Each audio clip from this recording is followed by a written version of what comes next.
Now at the point of the programme when the chairman will deliver his toast to the memory of Robert Burns.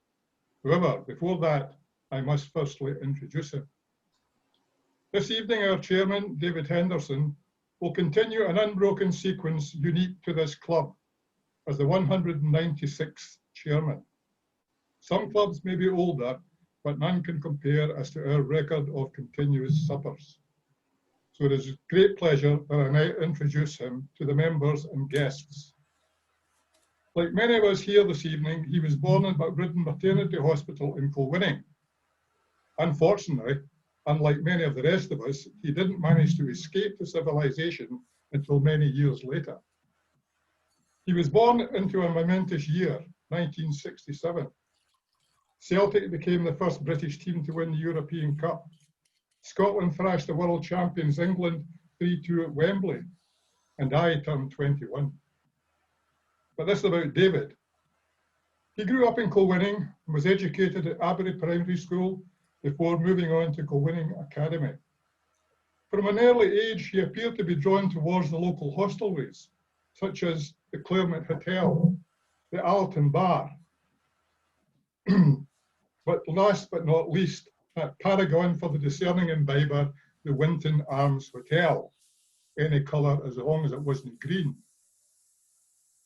Fortunately, living in Byres Road, he wasn't far from the station, and so was at last able to reach civilised parts of the country like Dalry, where he, along with his brother Stuart, would visit Grandma Henderson, who lived up near the cemetery. Here they would carry out idyllic country pleasures such as fishing for minnows in the Patayan Burn, or most likely catching foot and mouth. Or they would go shooting innocent and maybe not so innocent wildlife at either Blackstone or Windy Edge Farm. Leaving school in 1985, David enrolled at Glasgow Tech. Remember those centres of excellence, now no more, where he gained a BA in Commerce. I thought at first he had gained British Airways, but then I saw the Commerce bit. His working life began at IBM at the renowned Stango Valley site in Greenock, working in the production control function. Whilst working there, he gained an MSc from Paisley Tech. Now, 30 years later, he still works for the same organisation. Not many people can say that nowadays. Having had several different roles, he now manages a team of planners based in Glasgow, Shenzhen in China, now we know where the COVID came from, and Morrisville in North Carolina in the US. Travel between sites is restricted just now, but hopefully with the new vaccines available, these can resume in the not too distant future. Perhaps the Chinese massage can be resumed. On the sporting front, other than shooting things, David's main love was rugby. He began playing at school and then moved on to Irvine Rugby Club, where they had some success moving up through the leagues. Never could beat Garnet though. He finally retired after playing for 23 years, minus some teeth and several dislocations of the shoulders. David met his wife Alison at school, and they dated through the years until they virtually eloped to Mull in 2002, where finally they married.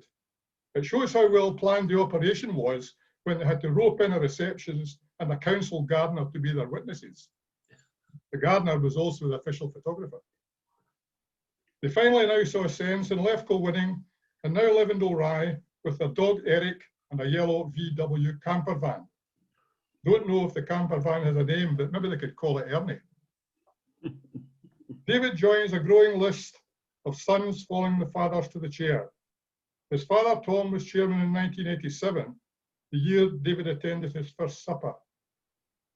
I wish him well, that he may carry out the duties of his office with enthusiasm throughout this trying times, and hopefully do it for real in front of a live audience next year. Gentlemen, raise your glasses and welcome your chairman. Chairman. Chairman.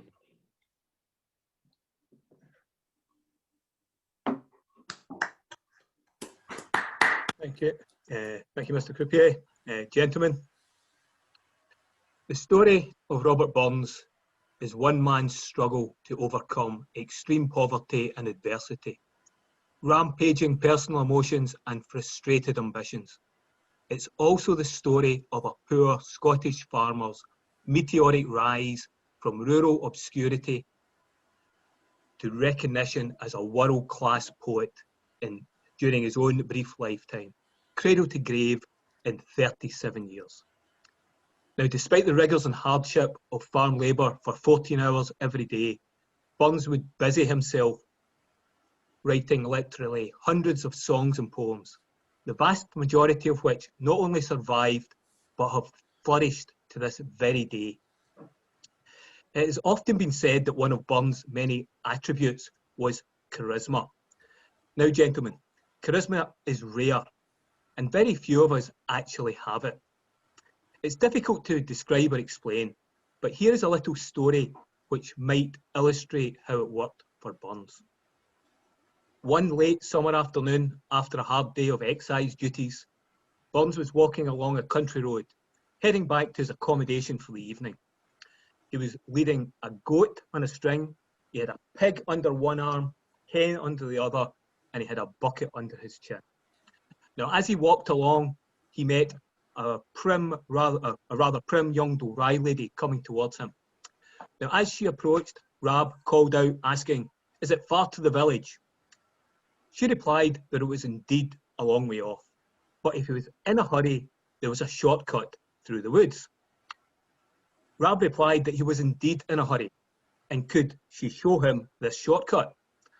Now, the girl was alarmed that he should think she, a Dalry girl, would go through the woods with a strange man.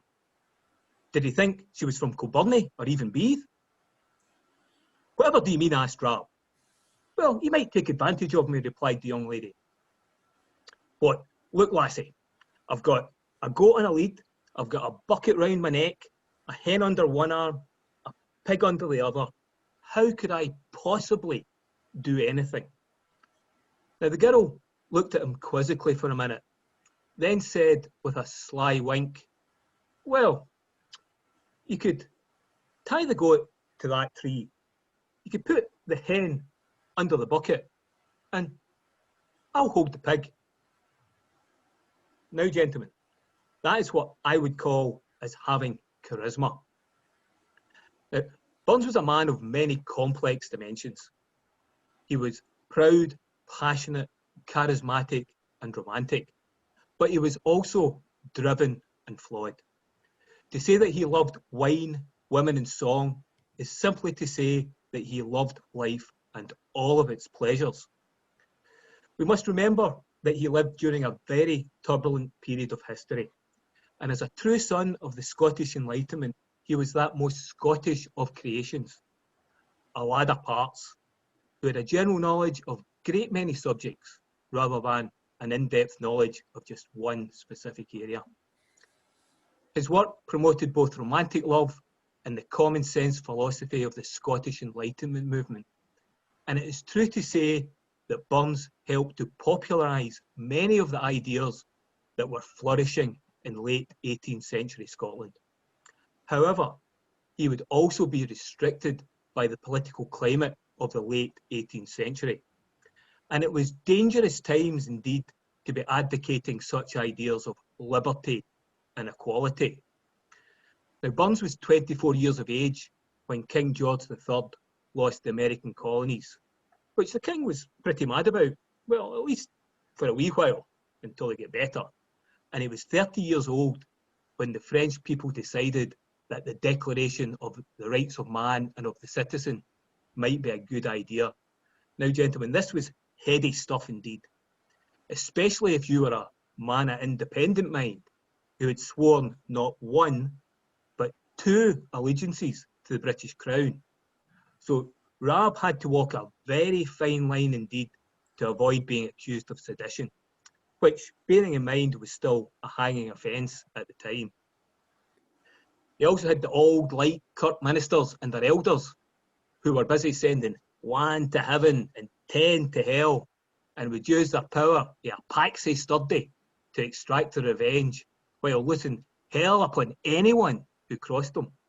The Kirk could still be a very formidable foe. Any effort on his part to display or express his feelings on the subject of personal freedom, or for that matter, freedom of any kind, was met with resistance and disapproval at every turn. But it gave him a spark of nature's fire and all the learning that he desired, and would lead to such a prolific creative output during his own short life. Considering the hardships and frustrations he endured, one could well understand why on occasion Burns sought solace and comfort wherever it could be found, whether it was in the arms of a bonny lass, to thee my fancy took its wing, or sitting boozing at the nappy. There is no doubt that Burns enjoyed a drink. He also enjoyed the company and merriment that went with it, which was something he saw very little of during his brief lifetime. But much of what he saw and heard provided inspiration for the songs and poems he would write. His genius expressed itself in his poetry, and you could say that this was his raison d'etre, and where poetry was concerned, he was triumphantly articulate. Now, there isn't anything in his poetry that can't be universally applied or appreciated. He advocated respect for human dignity, liberty, democracy, equality, and respect for human rights. And it's sadly all too true that his observations on the human condition are still as relevant in today's world as they were to his. We just have to look at and think of the number of working households today who need to access food banks just to feed their families, which tells us not a lot has changed across the centuries, unfortunately. In a letter to Mrs. Frances Anna Dunlop, he wrote, "Whatever mitigates the woes or increases the happiness of others, this is my criterion for goodness, and whatever injures society at large or any individual in it, this is my measure of iniquity." Man Was Made to Mourn is a classic example, where Burns meets with an old man who tells him of the many reasons to mourn the many miseries of man, such as pride, age, remorse, shame, as well as man's inhumanity to man, which makes thousands mourn. This was never truer than it is today. The bard used to remark to his brother Gilbert that he could not well conceive a more mortifying picture of human life than a man seeking work. Burns was many things other than a poor Scottish farmer. As I said earlier, he was a romantic, and as such, he bequeathed to the world some of the greatest love songs ever written. "Ae Fond Kiss and Then We Sever" was written for Mrs. Agnes Nancy McElhose after they met for the last time in December in 1791. Or "John Anderson My Jo," which is an old woman's love song to her aged Jo, celebrating their life together and anticipating their death, not with dread, but in the knowledge they will still be together, even when their lives here are over. But in 1788, he gave to the world a song which is unquestionably the universal anthem of friendship and remembrance of bygone days. I refer, of course, to "Auld Lang Syne," which was a very old Scots song which Burns adapted and improved upon when compiling the Scots Musical Museum. There are those who believe that Burns would have achieved immortality had he written down nothing else. It's a song which is sung by all races in every corner of the globe, and will no doubt be sung by generations as yet unborn. Burns embraced all humanity. Humanity, in turn, has embraced him. Once each year, on the anniversary of his birth, Scots the world over gather, just as we are doing here tonight, gentlemen, to mark and celebrate our bard. We're not alone. Burns is uniquely universal, and there are similar celebrations held by Americans, Argentinians, Canadians, French, German, Italians, Russians, and even Chinese, to name but a few. The years pass, and his name has long been numbered among the great immortals, and gilded in the light of beloved memory, which will never fade in the hearts of Scotland's worthy sons and daughters. The star that rose over the banks of Ayr on that cold, January night 262 years ago is still rising and grows stronger yet with each passing year. Gentlemen, charge your glasses. The toast I propose, Robert Burns. Robert Burns.